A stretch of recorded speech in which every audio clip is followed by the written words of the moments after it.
Bonjour à vous et bienvenue dans ce nouveau podcast Secret de numérologue. Pour ce podcast qui est une co-création, j'ai l'immense joie et la chance d'accueillir Roselyne. Bienvenue à toi. Bienvenue à tous et un grand merci à Laurie de m'avoir intégré dans cette belle aventure de partage et de rencontre. Ce premier podcast vous révélera l'objet de celui-ci afin que vous puissiez avoir un aperçu de ce que nous vous proposons ici avec Roselyne. Sans oublier nos présentations. Ce podcast est un moyen de vous partager des informations par rapport aux questions que vous pouvez nous poser en lien avec notre métier de numérologue. Des questions également que nous avons pu relever lors de nos présences sur les salons bien-être. Une vraie richesse d'être deux à vous répondre afin que vous ayez le point de vue de chacune. Une vraie richesse également, puisque ces réponses seront accessibles à tous. D'ailleurs, si vous avez des questions, nous vous laissons le soin de nous les poser en commentaire.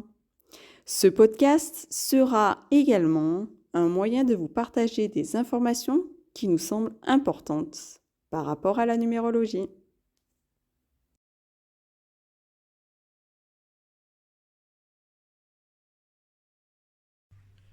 Je suis Roselyne, énergéticienne et numérologue.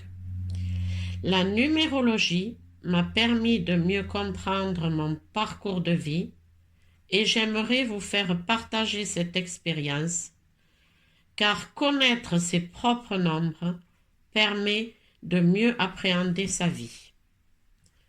C'est également par mes ressentis et mon empathie que je vous guiderai à trouver votre voie et les clés pour évoluer, ainsi suivre votre chemin avec plus de joie et de sérénité. Je vis en région toulousaine, où vous pouvez me rencontrer soit en présentiel ou bien en visio, pour aborder en toute bienveillance votre thème complet et les années suivantes pour un suivi annuel ou bien pour un accompagnement personnalisé.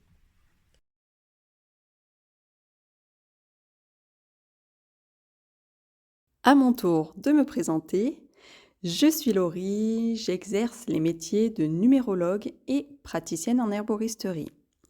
Mes deux métiers sont complémentaires, mais le but est commun puisqu'ils me permettent de vous offrir des clés pour gagner en autonomie dans votre bien-être et le cultiver au quotidien. D'ailleurs, j'ai également un grand côté créatif qui me permet de créer des outils pour prendre soin de son bien-être personnel. Et pour la petite histoire, moi aussi, j'utilise ces outils. Qu'est-ce que je vous propose?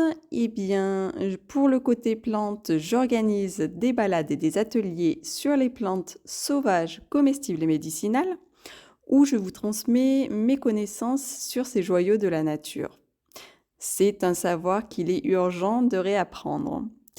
Pour le côté nombre, je vous reçois en rendez-vous, en cabinet ou en visio, pour votre thème complet en numérologie, pour des rendez-vous de suivi avec notamment votre année personnelle, mais également des rendez-vous pour l'accompagnement que j'ai nommé Oser être soi, pour activer votre métamorphose, un chemin d'évolution. J'ai également d'autres offres que vous pouvez découvrir via mon blog. Dans ce premier podcast, nous tenions à vous donner des petits conseils pour cette année 2025.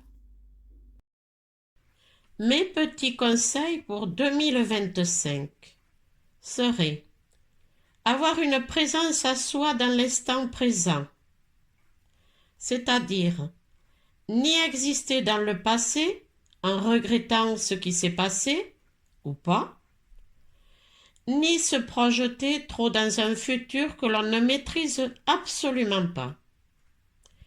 Pour cela, faire un bilan personnel et un tri dans ses émotions, dans ses attitudes, dans ses relations, pour créer un changement intérieur et avancer dans la direction que l'on s'est choisie et avant tout, se faire confiance.